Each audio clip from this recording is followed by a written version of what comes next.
चन्द्राय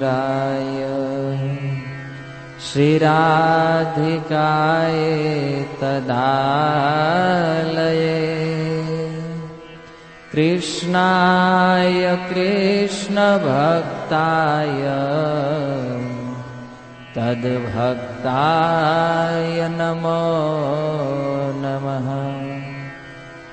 कर्पूरगौरं करुणावतारं संसारसारं भुजगेन्द्रहारं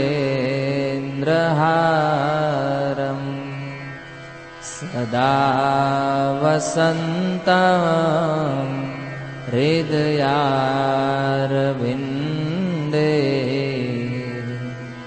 भवं भवानी सहितं नमामि।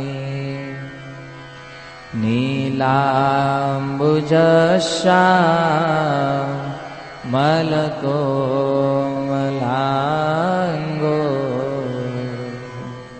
सीतासमारो पीतवामभागम्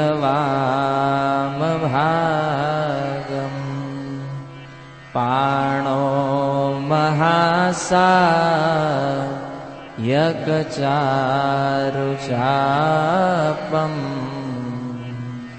नमामि रामं रघुवंशनाथम्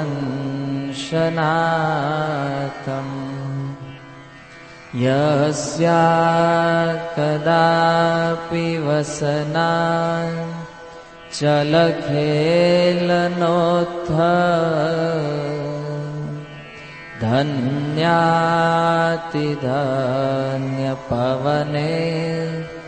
न कृतार्थमाने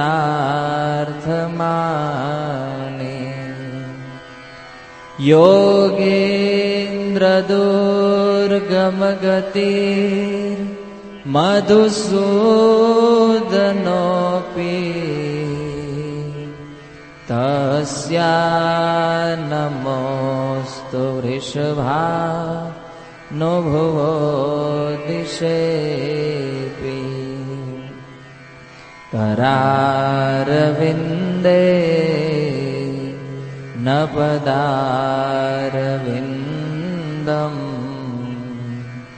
मुखारविन्दे विनिवेशयन्तम् वटस्य पत्रस्य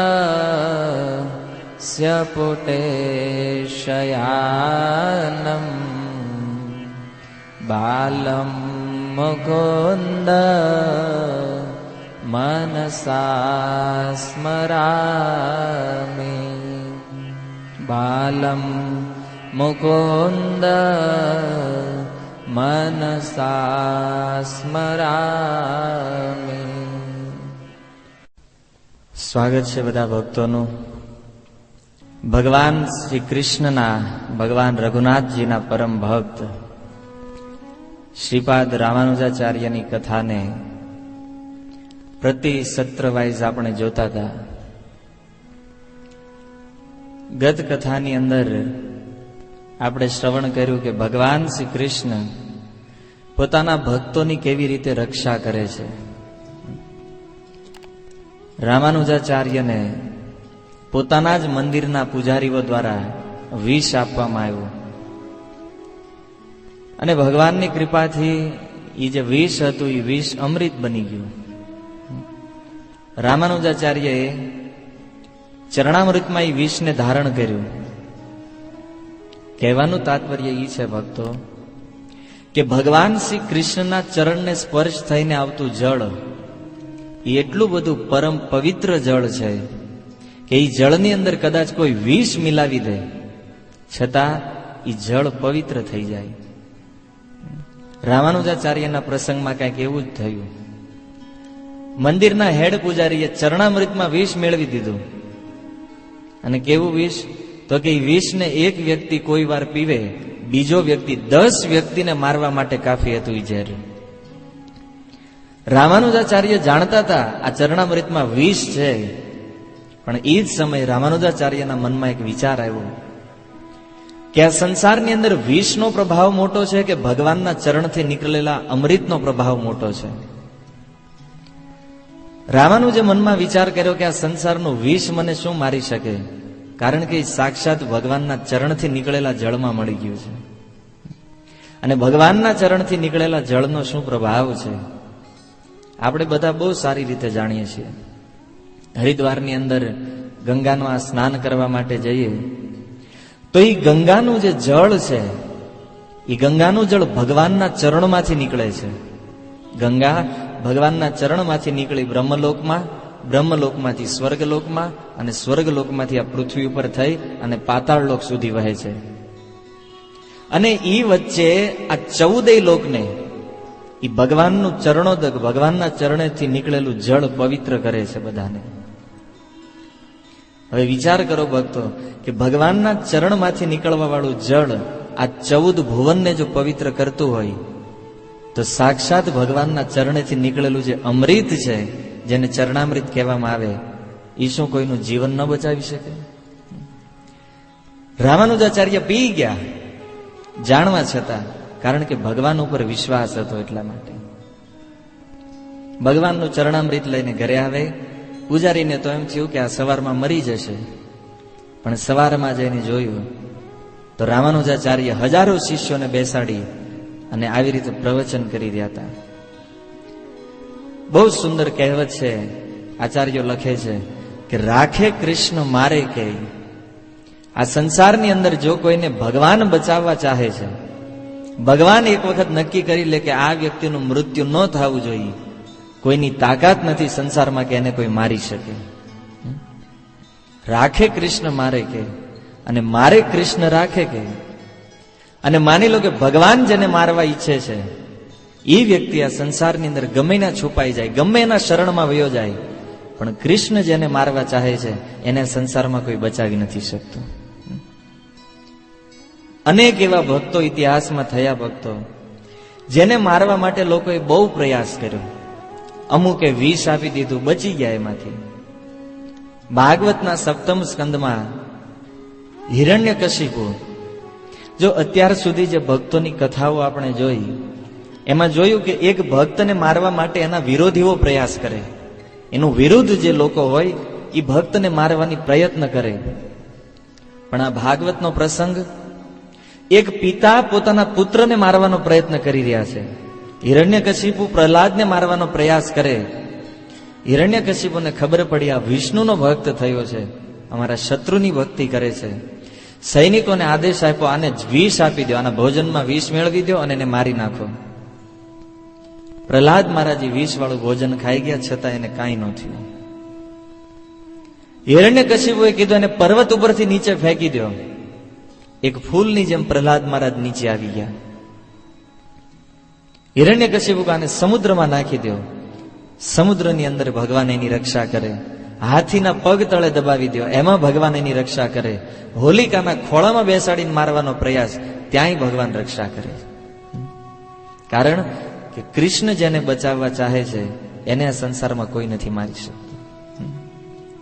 આખો સંસાર ભલે એનો વેરી થઈ જાય. રામાનુજાચાર્યની કથા પહેલા આપણે આચાર્યોની વ્યાખ્યામાં સાંભળ્યું કે સંસારમાં ગમે એટલા લોકો વિરોધી હોય, આખો સંસાર નહીં, અનંત કોટી બ્રહ્માંડ કદાચ એક બાજુ ઉભો હોય અને એક બાજુ સત્ય બોલવાવાળો વ્યક્તિ ઉભો હોય, જીત આખરે સત્યવાળાની થાય છે. રામાનુજાચાર્યની સામે અનેક વિરોધીઓ, છતાં એની ભક્તિને કોઈ અટકાવી ન શક્યું, અને આચાર્ય બનતા કોઈ ન રોકી શક્યા. એટલા માટે ભગવાનની એકવાર જેની ઉપર કૃપા થઈ જાય એ વ્યક્તિને સંસારમાંથી પાર થતા બહુ વાર નથી લાગતી. ગુજરાતીમાં એક કહેવત છે કે રામ રાખે તેને કોણ ચાખે. જેની ઉપર ભગવાનના આશીર્વાદ હોય, ભગવાનના હાથ જેની ઉપર હોય, એ વ્યક્તિના સંસારમાં મારવાની શક્તિ કોનામાં છે? એટલા માટે વારી ઘડીએ આવી અદ્ભુત અદ્ભુત ઘટનાઓ શ્રીરંગમમાં બનતી રહેતી, જ્યાં આ રામાનુજાચાર્ય વાસ કરતા. અવારનવાર ક્યારેક કોઈ પ્રશંસા કરે, ક્યારેક કોઈ મારવા આવે, અનેક ઘટનાઓ. પણ આ બધી ઘટનાઓની અંતર્ગત એક વખત ઉત્તર ભારતમાંથી એક યજ્ઞમૂર્તિ નામનો એક બ્રાહ્મણ, એના મનમાં ઈચ્છા થઈ કે મારે વિશ્વ વિજય કરવો છે, સિકંદર જેવો નહીં. આપણને એમ થશે બ્રાહ્મણને કેમ વિશ્વ વિજય કરવાની ઈચ્છા થઈ?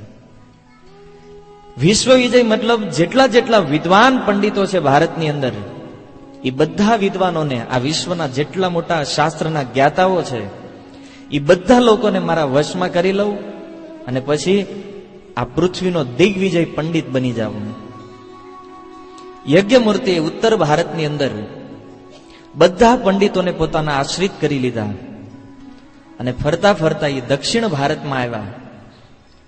દક્ષિણ ભારતમાં આવીને એને ખબર પડી કે અહીંયા રામાનુજ નામના એક બહુ મહાન વિદ્વાન છે અને લોકો એના ચરણોમાં નમન કરી રહ્યા છે, એને પ્રણામ કરી રહ્યા છે, એને સન્માન આપી રહ્યા છે. વિચાર કર્યો કે રામાનુજને મળવું જોઈએ. સૌથી પહેલા હું આ રામાનુજને હરાવીશ તો આ દક્ષિણ ભારતના જેટલા વિદ્વાનો છે એ આપોઆપ મારા શરણમાં આવી જશે. હવે વિચાર કરી એણે શ્રીરંગમથી થોડે દૂર સ્થાન ઉપર પોતાનો એક આશ્રમ બનાવ્યો. બહુ સુંદર આશ્રમનું નિર્માણ કરે અને બધા પંડિતોને ત્યાં બોલાવે, શાસ્ત્રાર્થ કરીને એમને હરાવી દે. એક દિવસ રામાનુજને કીધું કે રામાનુજ, મેં સાંભળ્યું છે કે દક્ષિણ ભારતની અંદર તમે સૌથી વિદ્વાન વ્યક્તિ છો, તો મારી સાથે શાસ્ત્રાર્થ કરો અને મને જો તમે શાસ્ત્રાર્થમાં હરાવી દો તો હું માનું કે તમે વાસ્તવમાં વિદ્વાન છો. રામાનુજાચાર્યએ હાથ જોડીને પ્રાર્થના કરી કે પંડિતજી, તમે કહો છો કે હું અહીંયાનો વિદ્વાન છું, પણ હું તો એકદમ અજ્ઞાની અને મૂર્ખ વ્યક્તિ છું. મારી અંદર એવું જ્ઞાન નથી.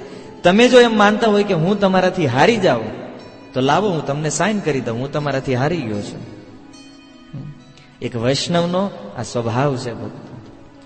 વૈષ્ણવ પોતાના જીવનમાં જ્યારે જ્યારે જરૂર પડે, જ્યારે સાચી જરૂર હોય ત્યારે પોતાની નમ્રતા પ્રગટ કરે. નમ્રતા એ વૈષ્ણવનું આભૂષણ છે. આ પંડિતે કીધું કે તમારે મને સાઇન કરી દેવી પડશે. રામાનુજાચાર્ય કે કોઈ વાંધો નહીં. અને વૈષ્ણવોની પરંપરામાં ગુણ છે ભક્તો. આજથી લગભગ 500 વર્ષ, 450 વર્ષ પહેલા રૂપ અને સનાતન નામના બે ભાઈઓ વૃંદાવનમાં, જે આ ગૌડીય ધારાનો મુખ્ય આધાર છે, આ પરંપરાનો મુખ્ય આધાર છે, એ રૂપ સનાતન વૃંદાવનમાં જ્યારે વાસ કરતા હતા એ સમયે ત્યારે આવો એક દિગ્વિજય પંડિત એમની પાસે આવ્યો. પંડિતે આવીને સનાતન ગોસ્વામીને, રૂપ ગોસ્વામીને કીધું કે તમે મારી સાથે 7 દિવસ શાસ્ત્રાર્થ કરો, શાસ્ત્રાર્થમાં મને હરાવો તો જ તમે વૃંદાવનના વિદ્વાન કહેવાશો, નહીતર તમારે મને સાઇન કરી દેવી પડશે કે તમે મારાથી હારી ગયા છો. રૂપ ગોસ્વામી કે લાઈ ભાઈ કાગળ તારું, હું સાઇન કરી દઉં. કાગળ લીધું, સાઇન કરી દીધી તરત કે અમે તમારાથી હારી ગયા છીએ. હાલાકી આ જીવ ગોસ્વામીથી સહન ન થયું. રૂપ સનાતનના એક શિષ્ય હતા જીવ ગોસ્વામી. જીવ ગોસ્વામી તો સહન ન થયું એટલે એને જઈ અને રૂપ ગોસ્વામીને પૂછ્યું કે તમે સમર્થ છો, આ સંસારના મોટાથી મોટા વિદ્વાનને તમે હરાવી શકો એમ છો, છતાં તમે આને સાઇન શા માટે કરી દીધી? એ કે જીવ, આપણે વૈષ્ણવ છીએ અને ભગવાનની ભક્તિ કરવા માટે, ભજન કરવા માટે આપણે ઘર, સંસાર, પરિવાર, પૈસા બધાને છોડીને આવ્યા છીએ. અને આ વ્યક્તિ સાથે જો 7 દિવસ શાસ્ત્રાર્થ કરે તો આપણે 7 દિવસ કૃષ્ણના ભજનથી વિમુખ થઈ જાત. 7 દિવસ માળા કરવાનો ટાઈમ ન મળે આપણને. તો ભગવાનનું ભજન છોડી અને આ સંસારની અંદર કોઈ વસ્તુ મૂલ્યવાન નથી. એટલે આવા શાસ્ત્રાર્થ અને વાદ વિવાદમાં સમય ન બગાડવો જોઈએ, સ્વીકારી લેવું જોઈએ. મને નથી આવડતું, હું અજ્ઞાની છું. બહુ સુંદર ઉપદેશ રૂપ ગોસ્વામી દ્વારા જીવ ગોસ્વામીને, અને એ જ વાત રામાનુજાચાર્ય આ દિગ્વિજય પંડિતને કીધી. તમે ચાહો છો તો હું સાઇન કરી દઉં છું, હું હારી ગયો છું તમારાથી. પણ આટલાથી વાત અટકી ગઈ હોત તો વાંધો નહોતો. પણ ઓલો જે પંડિત હતો એને કીધું કે જો તમે સ્વીકાર કરતા હોય કે તમે મારાથી હારી ગયા છો તો તમારે મારી એક વાત માનવી પડશે. તમે જેટલા જેટલા વૈષ્ણવ સિદ્ધાંતોનું પાલન કરો છો, જે વૈષ્ણવ મતનો તમે પ્રચાર કરો છો, આ વૈષ્ણવ મતોને છોડી અને તમારે માયાવાદનો આશ્રય ગ્રહણ કરવો પડશે. રામાનુજાચાર્ય કે શા માટે?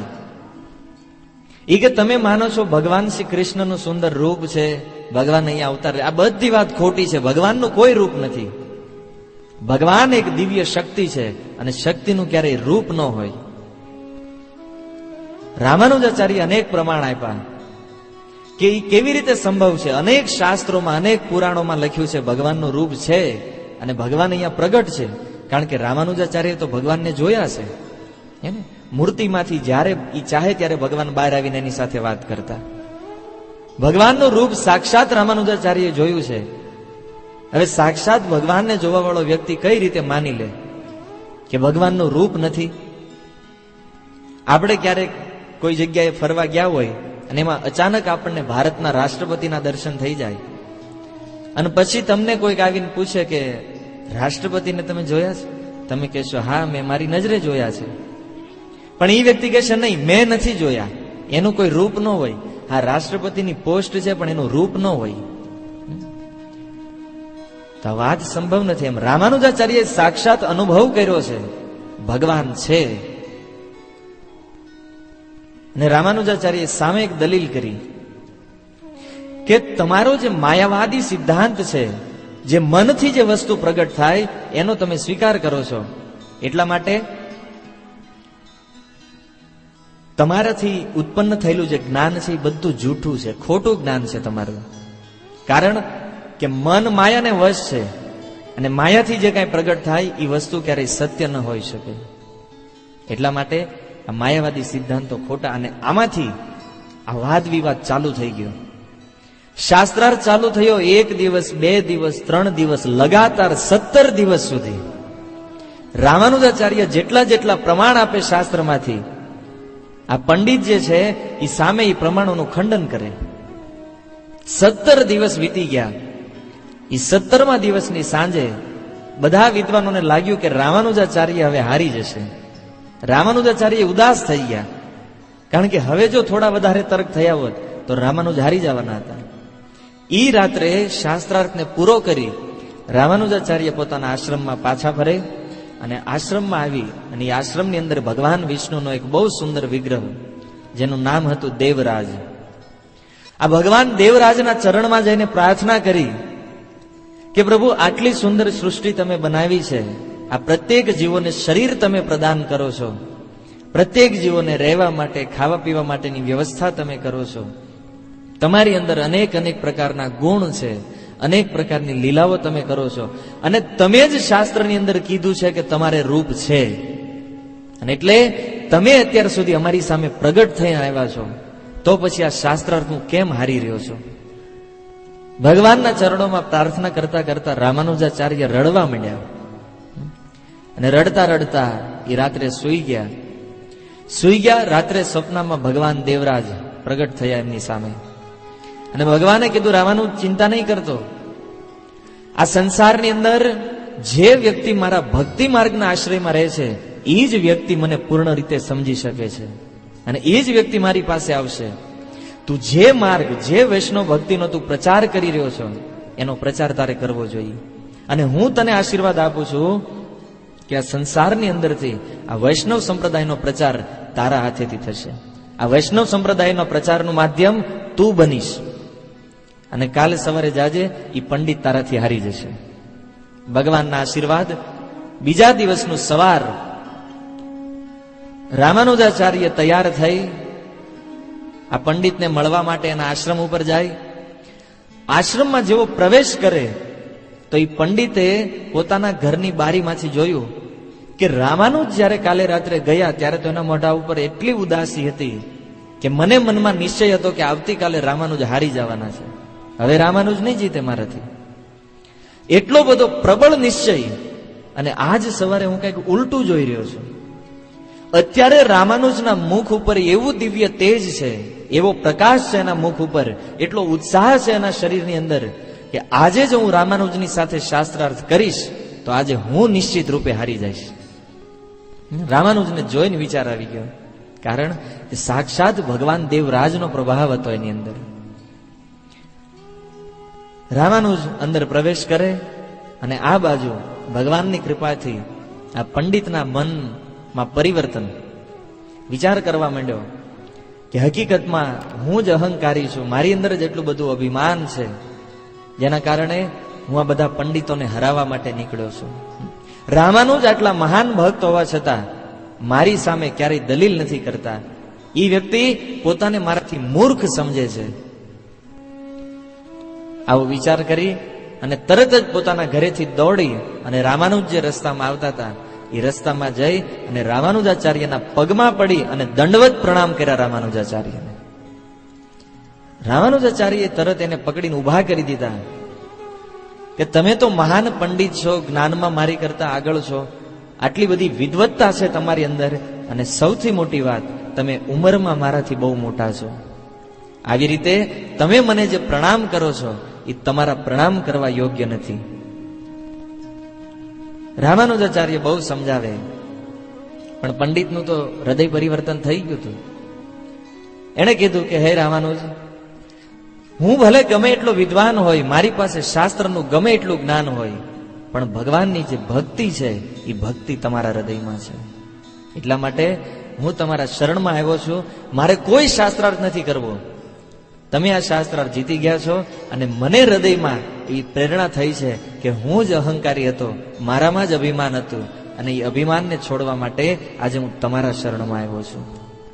અદ્ભુત સિદ્ધાંત અહીંયાથી પ્રગટ થાય છે. આચાર્યો લખે છે આ ઘટના ઉપર કે ભક્તો, આપણે આપણા મનની અંદર, આપણા હૃદયમાં આપણને ગમે એટલા શ્રેષ્ઠ અથવા ઉચ્ચ વ્યક્તિ માનતા હોય, આપણી અંદર કંઈક એવી કળા હોય જેના કારણે આપણી અંદર અહંકાર હોય, પણ જ્યારે કોઈ ભક્તિવાન વૈષ્ણવ આપણને મળી જાય, ભલે એ ઉંમરમાં આપણીથી નાના હોય પણ ભક્તિમાં આપણીથી આગળ હોય, એવા વૈષ્ણવોના ચરણ પકડીને એને પ્રણામ કરવા જોઈએ. તમે જુઓ, આ યજ્ઞમૂર્તિ એની ઉંમર લગભગ 80 થી 90 વર્ષ અને રામાનુજાચાર્ય 40 થી 50 વર્ષ. એક 80 થી 90 વર્ષનો વ્યક્તિ 40 વર્ષના વ્યક્તિને પ્રણામ કરે છે. કારણ શાસ્ત્રનો એક સોના જેવો સિદ્ધાંત છે ભક્તો, કે વ્યક્તિ મોટો ક્યારેય પોતાની ઉંમર, પોતાની બુદ્ધિ કે પોતાના જ્ઞાનથી નથી થતો. આ ગૌડીય ધારાની અંદર મોટો વ્યક્તિ એને કહેવામાં આવે જે ભક્તિમાં આગળ હોય, જેનામાં ભક્તિ હોય. મોટો એ નથી જેની પાસે બહુ જ્ઞાન હોય, જેને બહુ સારું બોલતા આવડતું હોય, એ મોટા નથી. મોટા ઈ છે જે ભગવાનના પ્રેમી ભક્તો છે, જે આપણી પેલા ભક્તિમાં આવ્યા છે, એ મોટા છે. અને આવી રીતે પંડિતનું હૃદય પરિવર્તન, રામાનુજાચાર્યના ચરણોમાં પ્રણામ કરે ને રામાનુજાચાર્યને વિનંતી કરે, પ્રભુ મને દીક્ષા આપો. રામાનુજાચાર્ય સમજાવ્યું કે હું તમને દીક્ષા આપવા લાયક નથી, મારી કોઈ યોગ્યતા નથી તમને દીક્ષા આપી. છતાં બહુ વિનંતી કરી રામાનુજાચાર્ય એમને દીક્ષા આપી. અને દીક્ષા આપીને કીધું, એને દીક્ષા પછી એક નિયમ છે, શિષ્ય પોતાના ગુરુ પાસે જઈ અને ગુરુને હાથ જોડી અને પ્રાર્થના કરે, ગુરુ મહારાજ મારા માટે શું આદેશ છે? તો આદેશના રૂપમાં રામાનુજાચાર્યએ કીધું કે તમે વિદ્વાન તો છો, તમારી અંદર વિદ્વત્તા છે, આ વિદ્વત્તાનો ઉપયોગ તમે વૈષ્ણવ મતના પ્રચારમાં કરો. જેટલા જેટલા વૈષ્ણવ સિદ્ધાંતો છે એ બધા વૈષ્ણવ સિદ્ધાંતોને આ સંસારમાં પ્રચાર કરો. વૈષ્ણવ સિદ્ધાંતો ઉપર ગ્રંથ લખો, એ ગ્રંથોનો પ્રચાર કરો. આ તમારી સેવા છે અને આનાથી તમારું પ્રાયશ્ચિત પણ થઈ જશે. તો રામાનુજાચાર્યના કહેવાથી એમણે અદ્ભુત ગ્રંથોની રચના કરી. અને એ ગ્રંથોની રચના કર્યા બાદ ઘણો સમય વીત્યો શ્રીરંગમની અંદર. અને આ જે યજ્ઞમૂર્તિ છે એ યજ્ઞમૂર્તિએ શરીર છોડી દીધું, ભગવાનના ધામને પ્રાપ્ત કરી લીધું. તો યજ્ઞમૂર્તિના ગયા પછી રામાનુજાચાર્યના મનમાં એક વિચાર થયો કે અત્યાર સુધી તો આપણે ઘણું બધું શાસ્ત્ર, ઘણી બધી આચાર્યોની ટીકાઓ આ તે બધું ભણ્યા, પણ 12 આલવારો જે થયા છે એ 12 આલવારમાંથી ત્રીજા નંબરના આલવાર છે નામ આલવાર. આ નામ આલવાર જે છે એમણે એક બહુ સુંદર ગ્રંથની રચના કરી હતી અને એ ગ્રંથનું નામ છે સહસ્ત્ર ગીતિ. સહસ્ત્ર માને 1000 અને ગીતિ માને ગીત. જે ગ્રંથની અંદર 1000 ગીત છે, એ ગ્રંથનું નામ છે સહસ્ત્ર ગીતિ. તો રામાનુજાચાર્ય રોજ આ સહસ્ત્ર ગીતિનો પાઠ કરે, રોજ સહસ્ત્ર ગીતિ વાંચે અને વાંચતા વાંચતા પોતાના શિષ્યોને કઈ સંભળાવે. આ ક્રમ ચાલતો ગયો. એમાં એક શ્લોક આવ્યો શ્રી શૈલ ઉપર. તમે જાણો છો, સાઉથ દક્ષિણ ભારતની અંદર શ્રી શૈલ નામની એક જગ્યા છે, જેને આપણે તિરુપતિ બાલાજીના નામથી ઓળખવી છે. એનું મૂળ નામ છે શ્રી શૈલ. આ શ્રી શૈલ નામનું જે સ્થાન છે, એ એવું પવિત્ર સ્થાન છે કે આ શ્રી શૈલમાં રહી અને કોઈ વ્યક્તિ જો ભગવાન વિષ્ણુની આરાધના કરે, શ્રદ્ધાથી ભગવાનની પૂજા કરે, ભગવાનનું અર્ચન કરે, વૈષ્ણવની સેવા કરે, એ વ્યક્તિ મર્યા પછી ડાયરેક્ટ ભગવાનના ધામ વૈકુંઠમાં જાય તરત જ. આ શ્લોકમાં લખ્યું છે. શ્રી શૈલ એટલી પવિત્ર જગ્યા છે. રામાનુજાચાર્ય જયારે આ શ્લોક ઉપર આવે ને તો અટકી જતા, અહીંથી આગળ ન વધે અને શ્રી શૈલનું બહુ વર્ણન કરે. જેવી રીતે ભગવાનના ધામ વૃંદાવનનું મહત્વ છે કે વૃંદાવનની અંદર જે વ્યક્તિ શરીર છોડે એ ભગવાનના ગોલોક ધામને પ્રાપ્ત થાય, એની જેમ શ્રી શૈલ એક એવું સ્થાન છે કે જ્યાં કોઈ વ્યક્તિ શરીર છોડે તો એ વ્યક્તિ ભગવાનના વૈકુંઠ ધામમાં જાય. આ વાત સાંભળી પાછો એ ગ્રંથને આગળ ચલાવ્યો. એક વખત સાંભળ્યો, એ ગ્રંથને બીજી વાર વાંચવાનું ચાલુ કર્યું. બીજી વાર વાંચ્યા, પાછા શ્રી શૈલ ઉપર આવીને ઉભા રહ્યા તો શ્રી શૈલ ઉપર બહુ મોટી વ્યાખ્યા. બીજી વાર એ ગ્રંથ પૂરો થયો, ત્રીજી વાર ચાલુ કર્યો અને ત્રીજી વાર શ્રી શૈલ ઉપર વ્યાખ્યા. 3 વખત આ ગ્રંથ પૂરો થયો. આવી રીતે રામાનુજાચાર્ય વ્યાખ્યા કરતા જાય, એમના શિષ્યો સાંભળતા જાય. પણ આ ગ્રંથનું મુખ્ય કેન્દ્ર હવે શ્રી શૈલ બની ગયું હતું. રામાનુજાચાર્યએ વિચાર કર્યો કે શ્રી શૈલ એક એવી અદ્ભુત જગ્યા છે, આની ક્યારેક મુલાકાત લેવી જોઈએ, શ્રી શૈલમાં જવું જોઈએ. તો રામાનુજાચાર્યએ વાત એમના શિષ્યોને કરી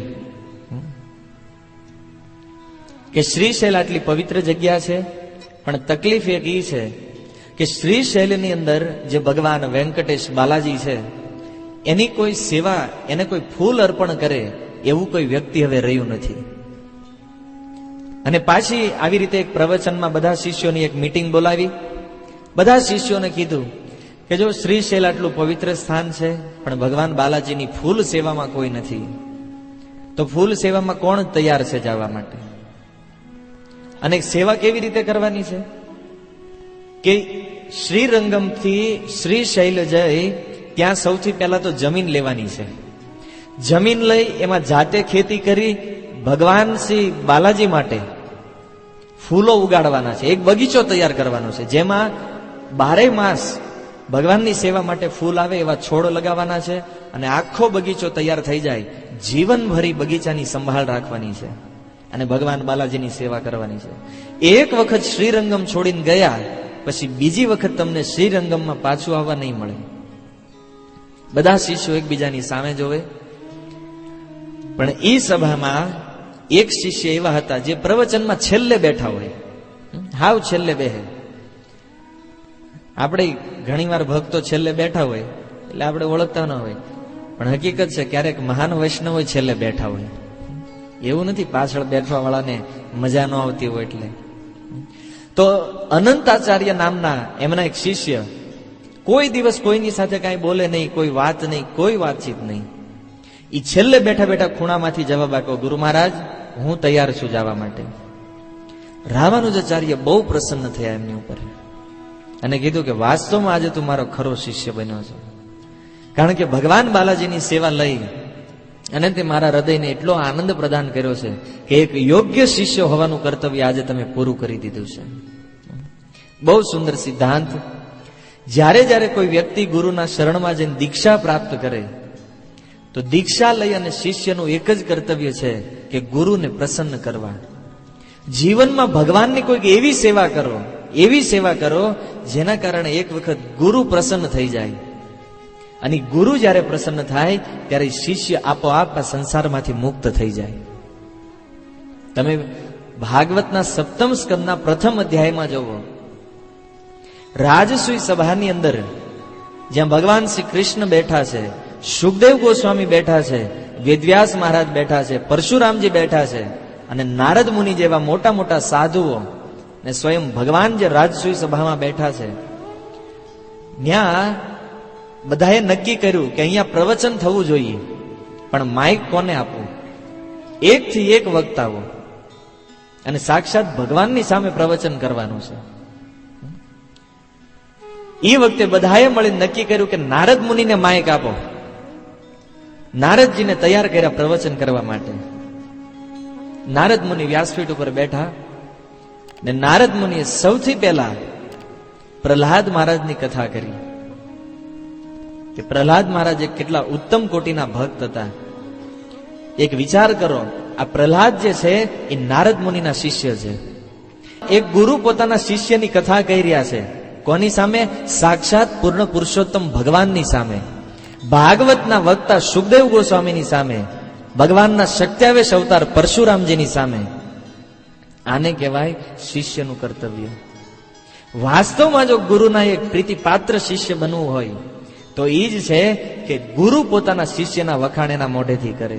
ત્યારે સમજવું કે આપણે ગુરુની યોગ્ય સેવા કરી છે. બાકી આપણે આપણા વખાણ કરાવવા ગુરુ પાસે જઈએ એમ ન થાય. અનંતાચાર્ય છેલ્લે જ બેસતા. ક્યારેય અત્યાર સુધી જેટલી કથા થઈ એમાં અનંતાચાર્યનું નામ ક્યાંય નથી આવ્યું, એકેય જગ્યાએ નહીં. અને આજે એક જ ઘટનાથી, ખાલી એક સેવાથી એને ગુરુ રામાનુજને પ્રસન્ન કરી લીધા. અનંતાચાર્ય શ્રી શૈલમાં આવી ગયા અને શ્રી શૈલમાં આવીને કેવી રીતે ભગવાનની સેવા કરી એ કથા આગળ છે. પણ એ પહેલા આ બાજુ રામાનુજના મનમાં વિચાર થયો કે મારે એકવાર શ્રી શૈલની મુલાકાત લેવી જોઈએ. બધા શિષ્યોને તૈયાર કર્યા અને કીધું કે ચાલો આપણે શ્રી શૈલમાં જવાનું છે. બધા શિષ્યોને સાથે લઈ શ્રીરંગમથી નીકળ્યા. શ્રીરંગમથી નીકળતા નીકળતા રસ્તામાં ઘણા બધા ગામ આવ્યા, પણ એક ગામ હતું અષ્ટસહસ્ત્ર નામનું. આ અષ્ટસહસ્ત્ર ગામની અંદર જયારે પહોંચ્યા, રામાનુજાચાર્યએ કીધું કે અહીંયા મારા બે શિષ્યો રહે છે. એક શિષ્યનું નામ હતું યજ્ઞેશ અને બીજા શિષ્યનું નામ હતું વરદાચાર્ય. તમે જાણો છો આ વરદરાજ ભગવાનનું નામ હતું. અગાઉની કથામાં આવ્યું છે. ક્યાં હતા વરદરાજ? કયા સ્થાનમાં હતા? કાંચીપુરમ. યાદ છે ને? તો કથા સફળ થઈ આ વર્ષની. તો કાંચીપુરમમાં જે ભગવાન હતા વરદરાજ, પણ રામાનુજાચાર્યના એક શિષ્યનું નામ હતું વરદાચાર્ય. બેમાં તફાવત એટલો કે યજ્ઞેશ જે હતા એ બહુ મોટા વ્યાપારી, ધનવાન વ્યક્તિ, અને આ વરદાચાર્ય જે છે એ વિપરીત, એટલા જ ગરીબ વ્યક્તિ. વરદાચાર્યનો ક્રમ રોજ સવારે ગામમાં ભિક્ષા માંગવા જાય, બપોર સુધી ભિક્ષા માંગે અને જે કાંઈ મળે એ ભગવાનને ભોગ લગાવીને પ્રસાદના રૂપમાં ગ્રહણ કરે. આ રોજનો નિત્યક્રમ. રામાનુજાચાર્યને શિષ્યોએ પૂછ્યું કે આ બે માંથી કોના ઘરે જવું છે? ધનવાન વ્યક્તિ છે એના ઘરે જવું છે કે આ ગરીબ વ્યક્તિ છે એના ઘરે જવું છે? આજના ગુરુઓએ કદાચ કીધું એક ધનવાન વ્યક્તિના ઘરે જવું જોઈએ, પણ રામાનુજાચાર્ય એ જ કીધું યજ્ઞેશના ઘરે જવું જોઈએ. કેમ? કારણ કે વરદાચાર્ય તો ભિક્ષા માગીને જીવન નિર્વાહ કરે છે, ને આપણે આટલા બધા સેવી, આટલા બધા જો એક હારે એના ઘરે જાશું તો કદાચ એ આપણો નિર્વાહ નહીં કરી શકે. પણ યજ્ઞેશ જે છે એ ધની વ્યક્તિ છે, તો વરદાચાર્યને તકલીફ ન પડે એટલા માટે આપણે યજ્ઞેશના ઘરે જવું જોઈએ. તો બે શિષ્યોને મોકલ્યા કે તમે જાઓ અને યજ્ઞેશને સૂચના આપો કે આપણું જે ભક્તનું જે મંડળ છે એ આવી રહ્યું છે. તો બે શિષ્યો ગયા, દરવાજામાં જઈ અને એ વખતે બેલ તો નહોતા, સાંકળ ખખડાવી. યજ્ઞેશ દરવાજો ખોલતા જોયું, ઓહો મારા ગુરુ ભાઈઓ આવ્યા છે, અને તરત જ કીધું કે અમે રામાનુજાચાર્યના શિષ્યો છીએ. રામાનુજાચાર્ય આ ગામની અંદર આવ્યા છે અને એમની ઈચ્છા છે કે આજની રાત્રિ તમારે ત્યાં રહેશે. કાલનો દિવસ, એક રાત્રિ અને એક દિવસ તમારે ત્યાં રોકાવું છે, તો તમે બધી વ્યવસ્થા કરો. તો યજ્ઞેશે જયારે સાંભળ્યું કે મારા ગુરુ આવી રહ્યા છે, તો એટલો પ્રેમ, એટલો ભાવ હૃદયમાં પ્રગટ થયો કે તરત જ બધી સેવા કરવા માટે આમ તેમ દોડાદોડી કરવા માંડ્યા. હવે એને ભૂલાઈ ગયું કે જે લોકો મારા ગુરુનો સંદેશ લઈને આવ્યા છે એને મારે અંદર બોલાવવા જોઈએ, પાણી આપવું જોઈએ, એમની આગતા સ્વાગતા બધું ભૂલાઈ ગયું. એનો ભાવ ખરાબ નહોતો ભક્તો, પણ ગુરુના આવવાથી એટલા ઉત્સાહમાં આવી ગયા કે ગુરુ ભાઈઓનું સ્વાગત કરવાનું ભૂલી ગયા. ઘણી વાર સુધી બે ભક્તો દરવાજા ઉપર ઉભા રહ્યા, પણ યજ્ઞેશનું ધ્યાન એની ઉપર ન પડ્યું તો એ બે ગુરુ ભાઈઓ ત્યાંથી પાછા ફર્યા અને આખી ઘટનાની જાણ રામાનુજને કરી. એને કીધું, મહારાજ, એમના ઘરે જઈ તમારા આગમનની સૂચના આપી, પણ એમણે તો અમારો સ્વાગતય ન કર્યું, અમને બોલાવ્યા નહીં. રામાનુજાચાર્ય કે ધનના કારણે આને અહંકાર આવી ગયો લાગે છે. એક કામ કરો, યજ્ઞેશના ઘરે જવાનું કેન્સલ કરો અને વરદાચાર્યના ઘરે આપણે જઈએ. કારણ કે યજ્ઞેશ તો ત્યાં બધી તૈયારીમાં હતા. હવે વરદાચાર્યના ઘરે કહેવા જાય એટલો સમય નહોતો, તો એ આખી શિષ્યની મંડળીને લઈ અને રામાનુજાચાર્ય વરદાચાર્યના ઘરે આવ્યા. વરદાચાર્યના ઘરે આવ્યા તો ખબર પડી કે વરદાચાર્ય તો ઘરે નથી, ઘરેથી બહાર ગયા છે. અને એમની પત્ની જે હતી સ્નાન કરતી હતી, પણ કેવી રીતે? જેવી રીતે ભગવાન શ્રી કૃષ્ણ જયારે આવ્યા અને વિદુરજીની પત્ની સ્નાન કરતી હતી, એક જ સાડી, અને એ સાડીને કાઢી સ્નાન કરવા બેસે, એ જ સાડી સ્નાન કરીને પાછી પહેરે, કપડા પહેરવાના એ બદલવાના, એક જ સાડી. અને આવી અવસ્થામાં દરવાજા ઉપરથી રામાનુજાચાર્યએ બૂમ પાડી કે ઘરમાં કોઈ છે? ત્યારે વરદાચાર્યની પત્નીએ જવાબ આપ્યો, ગુરુદેવ. સમજી ગઈ કે કોઈ સાધુ છે, છતાં ગુરુથી સંબોધન કર્યું, ગુરુદેવ, હું ઘરમાં છું પણ હું સ્નાન કરવા માટે બેઠી છું. તો રામાનુજાચાર્ય કે જલ્દીથી બહાર આવો. રામાનુજાચાર્યએ કીધું બહાર આવો, પણ જ્યારે વરદાચાર્યના પત્ની બહાર ન આવ્યા, રામાનુજ સમજી ગયા મનમાં. એની જે સ્થિતિ હતી, કારણ કે ગુરુ છે ને આચાર્ય, તરત મનમાં ખબર પડી ગઈ કે આટલી બધી દરિદ્રતા છે, સ્નાન કરવા માટે બેઠા છે, આ કેવી રીતે બહાર આવે? અને ત્યાંથી ઉભા ઉભા રામાનુજાચાર્યએ પોતાનું ઉત્તરીય વસ્ત્ર જે હતું એ ફેંક્યું અને એ જ વસ્ત્રની સાડી બનાવી એને શરીર ઉપર ધારણ કરી અને વરદાચાર્યની પત્ની જેનું નામ લક્ષ્મી દેવી હતું, એ લક્ષ્મી દેવી આવી અને પોતાના ગુરુને સાક્ષાત દંડવત પ્રણામ કર્યા. રામાનુજાચાર્યને અંદર બોલાવ્યા ઘરમાં, અને અંદર બોલાવીને કીધું, ગુરુ મહારાજ, હું શું સેવા કરું તમારી? રામાનુજાચાર્યએ કીધું કે અમારે બધાને પ્રસાદ લેવો છે અહીંયા, તો અમારા માટે પ્રસાદની વ્યવસ્થા કરો. લક્ષ્મીને તો ખબર હતી કે ઘરની અંદર તો કાંઈ છે નહીં. એકવાર રસોડા બાજુ નજર કરે, એક ચોખાનો દાણો ઘરમાં નહીં. દરિદ્ર સ્થિતિ એટલે એકદમ દરિદ્ર. એક વસ્તુ ઘરમાં નથી. ગુરુ આવ્યા છે, ગુરુની સેવા કેવી રીતે કરવી? બહુ વિચાર કર્યો, મનમાં એક પ્લાન બનાવ્યો. એને કીધું, ગુરુ મહારાજ, અહીંયા થોડે નજીક એક બહુ પવિત્ર સરોવર છે, એક તળાવ છે, તમે તળાવમાં જાઓ, ત્યાં જઈને સ્નાન કરો, સ્નાન કરીને પાછા આવો, એટલી વારમાં હું તમારા માટે રસોઈ તૈયાર કરી નાખીશ. શ્રદ્ધા જવો ભક્તો ગુરુ પ્રતિ. સમર્પણ કોને કહેવાય એ આ લક્ષ્મીબાઈના જીવન ઉપરથી ખબર પડશે.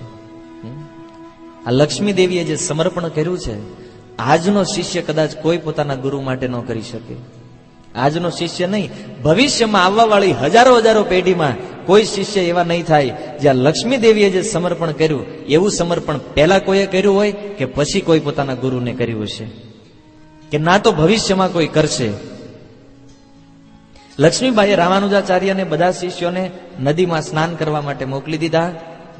અને આ બાજુ લક્ષ્મીબાઈ વિચાર કરે, ઘરની અંદર પતિ ઘરે નથી, એક રૂપિયો ઘરે નથી, અનાજનો એક દાણો ઘરે નથી, અને આટલા બધા શિષ્યોને ગુરુ પ્રથમ વખત મારા ઘરે આવ્યા છે, આનું સ્વાગત કેવી રીતે કરવું જોઈએ?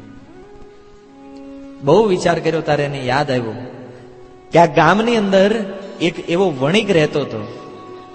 લખે છે આચાર્યો કે લક્ષ્મીબાઈનું રૂપ જે છે એક રાજાની રાણી જેટલું સુંદર રૂપ, બહુ સુંદર હતા લક્ષ્મી દેવી. અને એ ગામનો એક વણિક, એક વાણિયો, એની લક્ષ્મી દેવી ઉપર નજર, બહુ ખરાબ નજર. અને ઘણીવાર એણે પોતાની સ્ત્રી દૂત મોકલી અને લક્ષ્મીબાઈને કહેવડાવેલું કે એક દિવસ એક રાત્રિ તું જો મારા ઘરે આવીશ તો તું જેટલું ધન માગે એટલું ધન હું તને આપવા તૈયાર છું. પણ આજ સુધી લક્ષ્મી દેવીએ ક્યારેય એની વાત સ્વીકાર નહોતી કરી કે હું આટલી સુંદર સ્ત્રી છું, મારા ઘરમાં ધન નથી, ચાલો આવા પતિને છોડીને આ પૈસાવાળા સાથે વહી જાઉં. ક્યારેય નહીં. પણ આજે એ લક્ષ્મી દેવીને યાદ આવી ગયું કે વાણિયાએ રોજ મને આવી રીતે લાલચ આપી હતી. અને એ સમયે લક્ષ્મી દેવીએ વિચાર કર્યો કે આ શરીર જે છે એ ભગવાનની કૃપાથી મળ્યું છે, અને ભગવાનની કૃપાથી પ્રાપ્ત થયેલું શરીર એ ભગવાનના જ પ્રતિનિધિઓ એવા ગુરુઓની સેવામાં જો ન લાગે તો આ શરીર શું કામનું. વિચાર કર્યો કે આખરે તો આ શરીર ચિતામાં બળી જવાનું છે, એની કરતા આ શરીરનો હું ઉપયોગ કરી લઉં કે આ શરીરથી હું મારા ગુરુની સેવા કરી લઉં. તરત જ પોતાનું ઘર છોડી એ વણિકની દુકાને ગઈ અને વણિકને કીધું કે તું મને રોજ લાલચ આપતો હતો કે એક રાત્રિ જો તું મારા ઘરે આવે તો તું માગે એટલું દ્રવ્ય આપું. આજે મારા ઘરે મારા ગુરુ આવ્યા છે અને મારે એમની સેવા કરવા માટે થોડું અનાજ, સાધન સામગ્રી જોઈએ છે. વાણિયો તો મનમાં ખુશ થઈ ગયો અને વાણિયાએ તો ઈચ્છા મૂકી દીધી હતી કે હવે બીજી વાર આવશે મારી પાસે. વાણિયાએ મનમાં વિચાર્યું કે સામેથી આટલો મોટો લાભ પ્રાપ્ત થયો છે. એણે કીધું જેટલો સામાન જોતો હોય તમારા ઘરે હું પહોંચાડી દઉં છું. લક્ષ્મી દેવી કે ઠીક છે, મારા ગુરુ મહારાજ જયારે આજે રાત્રે વિદાય લેશે એ સમયે હું તમને મળવા માટે આવીશ. આટલું કહી અને લક્ષ્મી દેવી દુકાનમાંથી બધો સામાન લીધો, લખાવી દીધું કે આટલું આટલું મારા ઘરે પહોંચાડી દો. એ વાણિયાએ બધો સામાન એના ઘરે પહોંચાડ્યો. બહુ સુંદર રસોઈ ભોગ તૈયાર થયો. રામાનુજાચાર્ય આવ્યા અને જોયું, પ્રસાદ લેવા બેઠા તો 56 ભોગ પ્રસાદમાં. રામાનુજ મનમાં વિચાર કરે કે આના ઘરમાં બીજું કપડું નથી દેખાતું. એ કહી આટલી દરિદ્ર સ્થિતિ છે અને પ્રસાદ બનાવ્યો છે 56 ભોગ.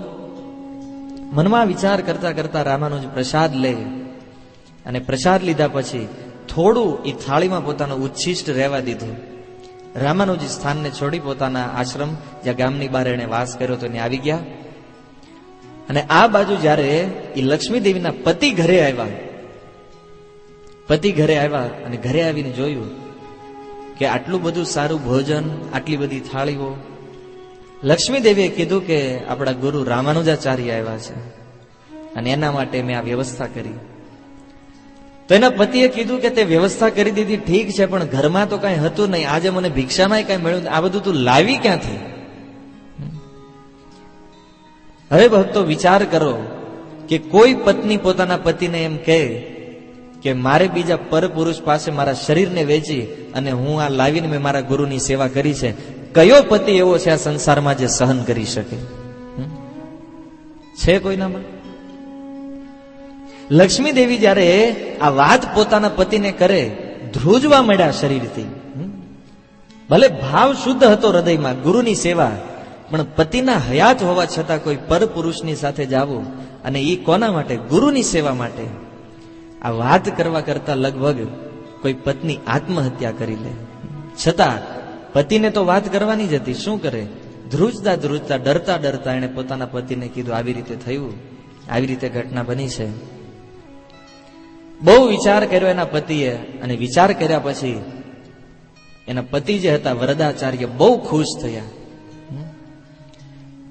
થયા કે વાસ્તવમાં મેં તારી સાથે લગ્ન કરી અને મારું જીવન સફળ બનાવ્યું છે. કેમ? કારણ કે ગુરુની સેવા માટે તે તારા શરીરને વેચી દીધું. વાસ્તવમાં આજે તું સતી સ્ત્રી થઈ છો. તું પતિ જ નથી થઈ, તું સતી છો.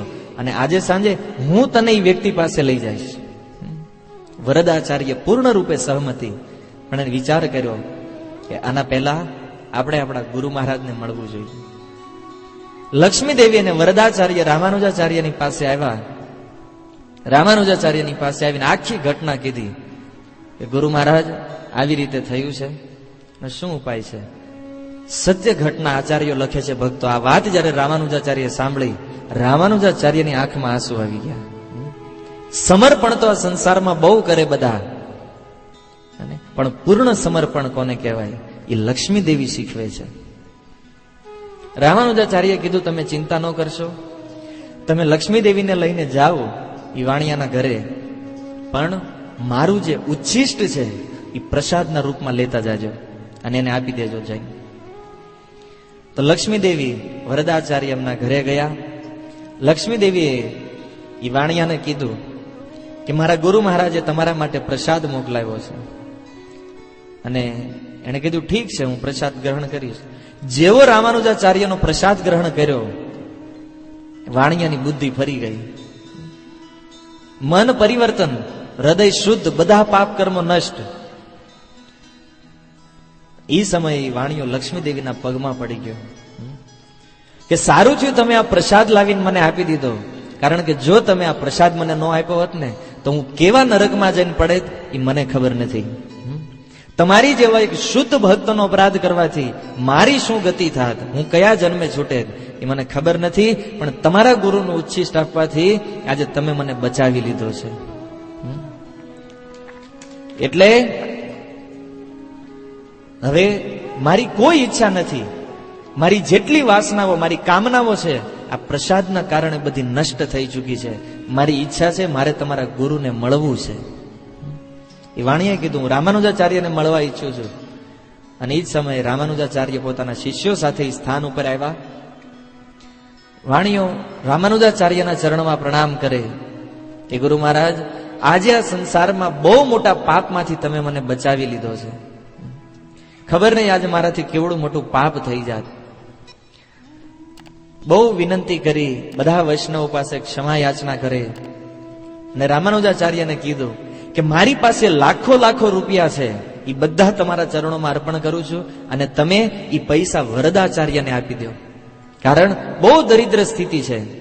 મારી ઈચ્છા છે કે જેટલું ધન છે મારું એ બધું તમે વરદાચાર્યને આપી દો.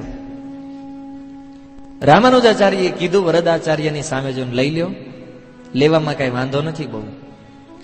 વરદાચાર્યએ રામાનુજને પ્રણામ કરીને કહે છે ગુરુ મહારાજ, જે વસ્તુ છોડીને હું ભગવાનનું ભજન કરી રહ્યો છું, શા માટે એ વસ્તુ એ માયામાં તમે મને ફસાવી રહ્યા છો? વિચાર કરો ભક્તો, આટલી આટલી દરિદ્રતા હોય ને કોઈ વ્યક્તિ આવીને આપણને કહે કે 1 કરોડ રૂપિયા તમે લઈ લો, તમારું ઘર ચલાવવા માટે હું મદદ કરું છું, તો આજનો ભક્ત હોય તો કદાચ સ્વીકાર કરી લે. અને એમાંય ગુરુની આજ્ઞા. રામાનુજાચાર્ય કહે છે વરદાચાર્ય, આમાંથી જેટલું ધન જોતું હોય તમે લઈ શકો છો.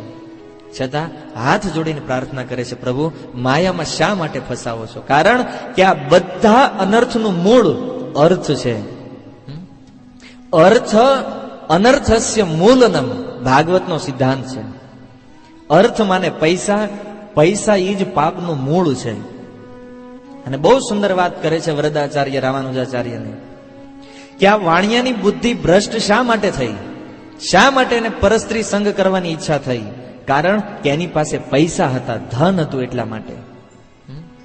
એ જ ધન જો મારી પાસે આવશે તો મને કાલે ભોગ કરવાની ઈચ્છા થશે, મને આ સંસારમાંથી કોઈક વસ્તુઓની કામના થશે અને હું મારા ભક્તિના પથમાંથી ચલિત થઈ જઈશ. એટલા માટે આમાંથી 1 રૂપિયો મારે નથી જોતો.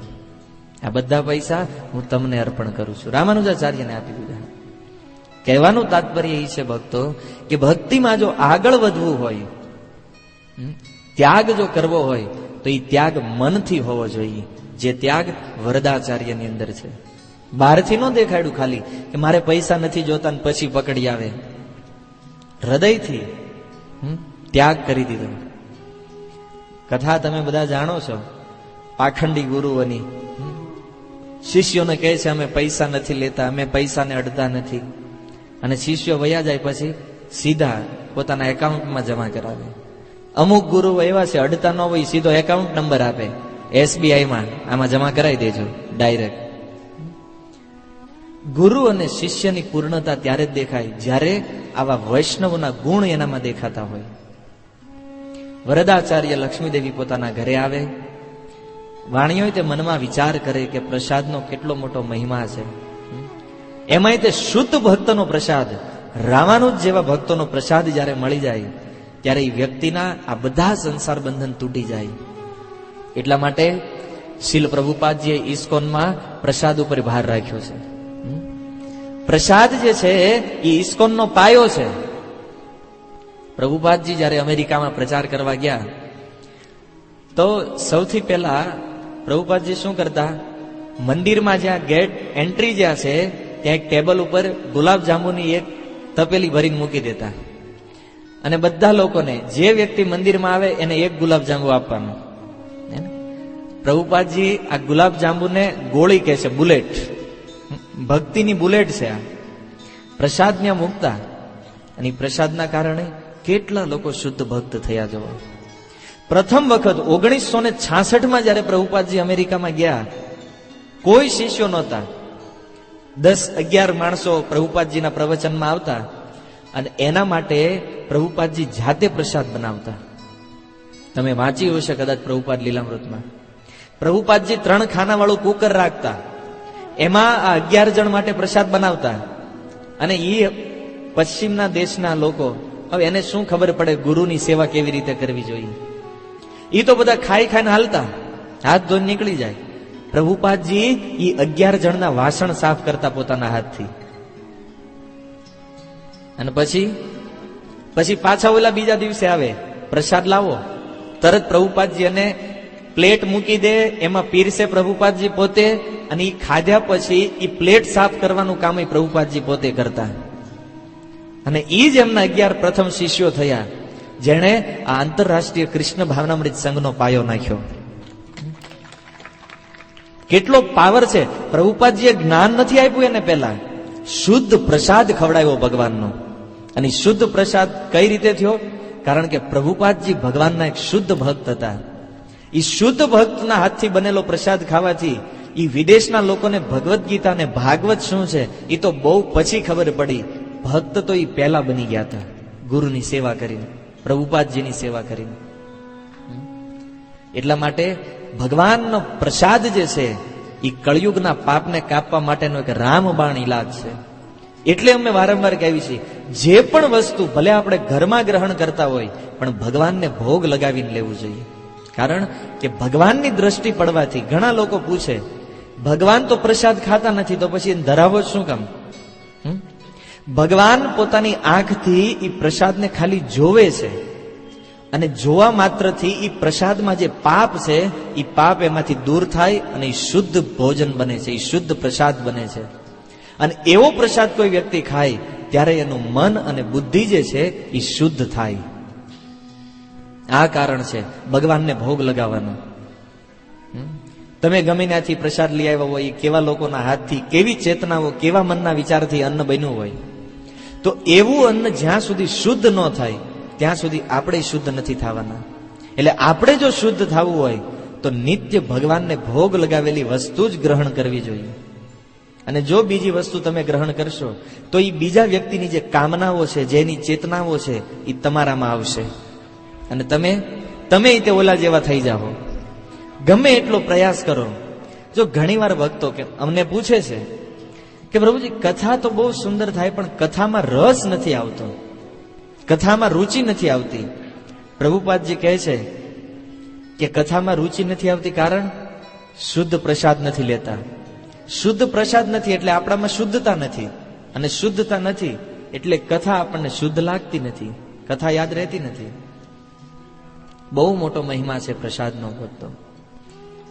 અને એ પ્રસાદ હવે લગભગ તમે બધા બુદ્ધિમાન વ્યક્તિ છો, તમને સમજાઈ ગયું છે કે વાણિયાનું જેવી રીતે પરિવર્તન થયું એક ભક્તનું ઉચ્છિષ્ટ લેવાથી, તો સમજો આપણને તે કોઈ વૈષ્ણવનું જો શુદ્ધ ઉચ્છિષ્ટ મળી જાય તો આપણો ઉદ્ધાર નિશ્ચિત છે.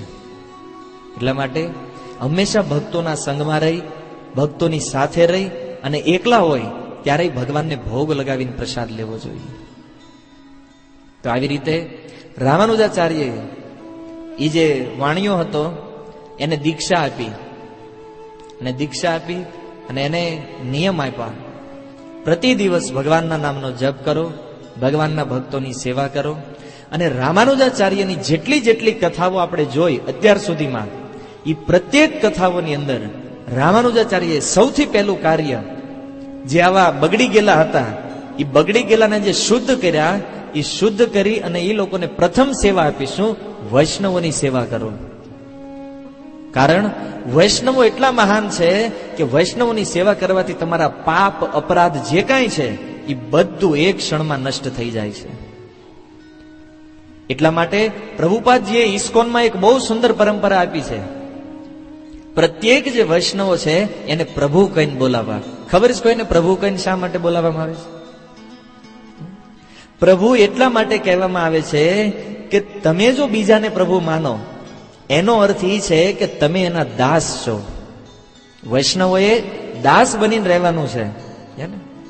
ચૈતન્ય મહાપ્રભુ કહે છે, ગોપી ભરતુર પદ કમલયોર દાસ દાસાનું દાસ. આપણી દાસ બનવાની પરંપરા છે. હવે જ્યાં સુધી આપણે બીજાને માલિક કહીને ન બોલાવી ત્યાં સુધી આપણને કેમ ખબર પડે કે હું એક નોકર છું? જીવેર સ્વરૂપ હોય કૃષ્ણેર નિત્ય દાસ. આ જીવ જે છે એ નિત્ય ભગવાનનો દાસ છે. તો આપણી અંદર અહંકાર નો આવી જાય, બીજા વૈષ્ણવોથી આપણે પોતાને મહાન સમજવા ન માંડવી. એટલા માટે પ્રભુપાદજી આ પદ્ધતિ આપી છે કે ઇસ્કોનમાં પ્રત્યેક વૈષ્ણવોને પ્રભુ કહીને બોલાવો, ચાહે નાના હોય કે મોટા હોય.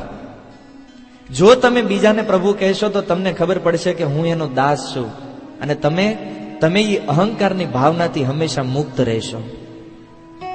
એટલે બધાને પ્રભુ કહીને બોલાવવામાં આવે છે. અને જે વૈષ્ણવોની સેવા કરે, અંતિમ એક સાર પ્રભુપાદજી લખી રહ્યા છે કે જે વ્યક્તિઓ વૈષ્ણવોની સેવા કરે છે એ જ વ્યક્તિને કથામાં રુચિ લાગશે. બાકી તમને ભલે કોઈ કાંઈ પરાણે લઈને આવ્યું હોય કે ચાલો બહુ સુંદર પ્રવચન છે, ઘડીક સાંભળો, આ થશે, તે કાંઈ નથી થવાનું. જો સીધું રહસ્ય પ્રભુપાદજી ખોલે છે આ કથામાં કે ભગવાનની કથા અને ભાગવત કથામાં કોને રસ લાગશે? જે લોકો વૈષ્ણવોની સેવા કરતા હશે એને કથા યાદય રહેશે, કથા જીવનમાં ઉતરશે, અને જ્યાં જ્યાં એ કથા સાંભળશે એ બધી કથામાં એને રુચિ અને રસ લાગશે. અને જો આપણને કથામાં રસ નથી, આપણને કથામાં રુચિ નથી લાગતી, તો સમજી લેજો કે આપણે કોઈ વૈષ્ણવોની સેવા કરતા નથી. આપણે સેવાથી વિમુખ છીએ, તો જ આપણને કથામાં રુચિ ન લાગે. બાકી વૈષ્ણવોની સેવા કરે એને કથામાં રુચિ નિશ્ચિત રૂપે લાગે. તો તમે બધા ભક્તોએ પ્રતિ ગુરુવાર આટલી મોટી સંખ્યામાં હાજરી આપી, ટાઈમસર આવ્યા, અને અને એકદમ શ્રદ્ધાથી આ કથાને સાંભળી. કારણ કે ક્યારેક ક્યારેક હું વચ્ચે પૂછતો હતો અને એના તમે બધા સહી જવાબ આપ્યા છે. હાલાકી મેં પહેલા કીધું હતું આ સાઉથની કથા છે, આમાં નામ બધા વિચિત્ર છે, છતાં તમે એ આચાર્યોના, ભક્તોના, એ પવિત્ર તીર્થ સ્થાનોના નામ યાદ રાખ્યા અને શ્રદ્ધાથી કથા સાંભળી. એટલા માટે પ્રત્યેક વૈષ્ણવોના ચરણોમાં પ્રણામ કરી અને બધા ભક્તોને આ વૈષ્ણવો આંતરરાષ્ટ્રીય કૃષ્ણ ભાવનામૃત સંઘ તરફથી કોટી કોટી ધન્યવાદ અને બધા ભક્તોનો આભાર વ્યક્ત કરીએ છીએ. તો અહીંયા રામાનુજાચાર્યની કથાને આપણે પુનઃ આગળ વધારશું. હરે કૃષ્ણ. ખૂબ ધન્યવાદ. શીલ પ્રભુપાદ કી નિતાઈ ગૌર પ્રેમાનંદ.